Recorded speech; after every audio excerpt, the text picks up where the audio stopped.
মাছমারা এলাকায় অনুষ্ঠিত হলো কংগ্রেসের নির্বাচনী সভা। কংগ্রেস বিধায়ক সুদীপ রায় বর্মন আক্রমণ করলেন বিজেপি শাসনকে। অভিযোগ করলেন মোদী সরকার দেশকে কর্পোরেটদের হাতে বিক্রি করছে এবং মানুষের দৃষ্টিকে ঘোরানোর জন্য ধর্মকে হাতিয়ার করছে।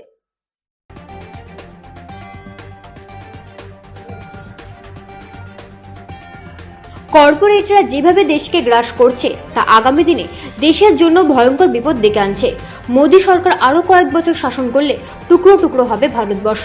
সরকারের ব্যর্থতা থেকে মানুষের দৃষ্টিকে অন্যত্র ঘোরানোর জন্য ধর্মকে বেছে নিয়েছে বিজেপি। কুমারঘাট মহকুমার মাছমারায় কংগ্রেস প্রার্থীর সমর্থনে আয়োজিত নির্বাচনী সভায় প্রকাশ্যে অভিযোগ করলেন কংগ্রেস বিধায়ক সুদীপ রায় বর্মন। আগামী 12 এপ্রিল ত্রিপুরা এডিসি নির্বাচন। ভোটমুখী ত্রিপুরায় তাই এখন চলছে শাসক বিরোধী উভয় রাজনৈতিক দলের ব্যাপক কুচকাওয়াজ। ঊনকোটি জেলার কুমারঘাটের মাছমারা আসনেও অনুষ্ঠিত হতে যাচ্ছে নির্বাচন। এই কেন্দ্রে কংগ্রেসের হয়ে ভোটে প্রতিদ্বন্দ্বিতা করছেন অর্জুন রায়। প্রার্থীর সমর্থনে মাছমারা বাজারে নির্বাচনী সভা করল কংগ্রেস। উপস্থিত ছিলেন সর্বভারতীয় প্রদেশ কংগ্রেস কমিটির সদস্য বিধায়ক সুদীপ রায় বর্মন। আলোচনা রাখতে গিয়ে কংগ্রেস নেতা সুদীপ রায় বর্মন তীব্র ভাষায় আক্রমণ শাসালেন শাসক দল বিজেপির বিরুদ্ধে।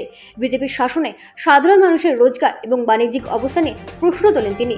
সুদীপ রায় বর্মন অভিযোগ করেন, দেশকে কর্পোরেটদের হাতে বিক্রি করে দেওয়ার কাজ করছে মোদী সরকার। আগামী দিনে তা দেশের জন্য ভয়ঙ্কর বলে উদ্বেগ প্রকাশ করেন সুদীপ। তিনি অভিযোগ করেন, দেশের এই পরিস্থিতিতে মানুষ যখন দিশেহারা তখন মানুষের দৃষ্টিকে ঘুরিয়ে দিতে ধর্মকে হাতিয়ার করছে বিজেপি। তিনি অভিযোগ করেন, হিন্দুত্বদের কথা বলে জয় শ্রীরাম স্লোগান তুলে আর ভারত মাতার নাম করে মানুষের উপর আক্রমণ, জনগণের সম্পত্তি নষ্ট করছে বিজেপি। এরা কোন হিন্দু? সভা থেকে প্রশ্ন তোলেন সুদীপ রায় বর্মন।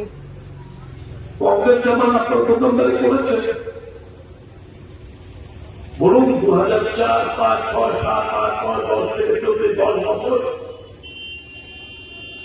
মানুষের পকেটে টাকা ছিল, দোকানে ভিড় হতো, মানুষের ক্ষমতা ছিল, জিনিস ক্রয় করতে পারত।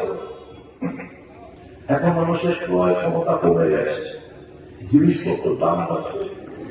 এই সরকারি কর্মচারীদের বলুন বলে দাঁড়িয়েছে, দালালা বলে দাঁড়িয়েছে,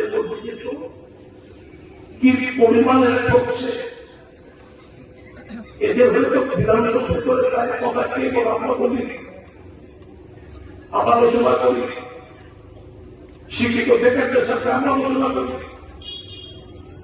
তো কংগ্রেসকে শক্তিশালী না করে দেশের বিপদ যেভাবে দেশকে এই কর্পোরেট জগৎ গ্রাস করছে, আগামী দিন কিন্তু খুব ভয়ঙ্কর দিন আসছে। এই মোদী সরকারের যদি আরো একটা বছর থাকে, দেশ বিক্রি টুকরো টুকরো হবে। কাজে মানুষের দৃষ্টি এই ব্যর্থতা থেকে দৃষ্টি ঘোরানোর জন্য তারা ধর্মকে বেছে নিয়েছে। আর জয়শ্রী নাম করিয়া এদের দোকানে ভাঙব, মানুষের সম্পত্তি নষ্ট করবো, ঠাকুরের নাম লইয়া, ঠাকুরের নাম লইয়া কারো মাথা কাটাইব, হ্যাঁ গাড়ি ভাঙচুর করবো। এটা এটা এটা কোন হিন্দু ভাই? এটা কোন হিন্দু ধর্ম, কোন সনাতনী ধর্মের বিশ্বাস? ভারত মাতা কি জয়, এই ভারত মাতা কি জয় বলে যখন মানুষকে আক্রমণ করে, এরা এদেরকে বলতে হবে দেশভক্ত। এদিন আলোচনা রাখতে গিয়ে ত্রিপুরায় বেহাল স্বাস্থ্য পরিষেবা, আইন শৃঙ্খলার অবনতি নিয়ে সরব হন কংগ্রেস বিধায়ক।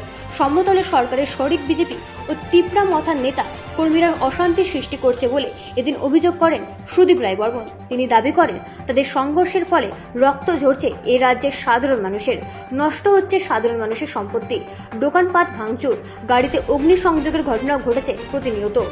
এটা হওয়া সরকারের পক্ষে শোভনীয় নয় বলে মন্তব্য করেন সুদীপ রায় বর্মন।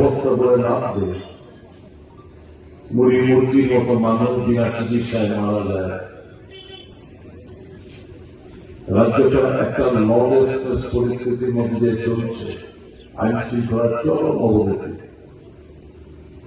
কথায় কথায় আমরা দেখতে পাচ্ছি ভারতীয় জনতা পার্টির মতা তারা আবার অ্যালায়েন্স পার্টনার সরকারের, কিন্তু আমরা দেখতে পাচ্ছি বিভিন্ন জায়গায় একটা অশান্তি পরিবেশ সৃষ্টি করছে তারা। এতে খুন হচ্ছে তারা এই রাজ্যের মানুষের। হতে পারে সে বিজেপি, হতে পারে সে মতা, হতে পারে সে বামপন্থী, হতে পারে কংগ্রেসি, যাকে বলে আদর্শ বিশ্বাস, কিন্তু রক্ত ঝরছে আমাদের রাজ্যের যুবকদের।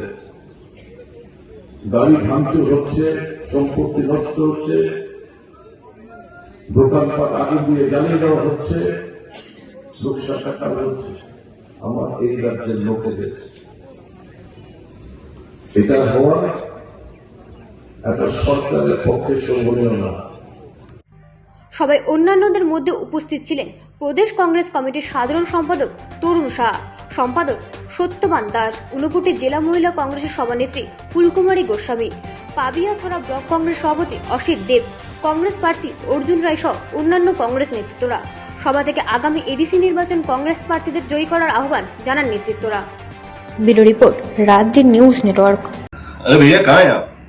अरे ऐप में तो 5 मिनट दिखा रहा है।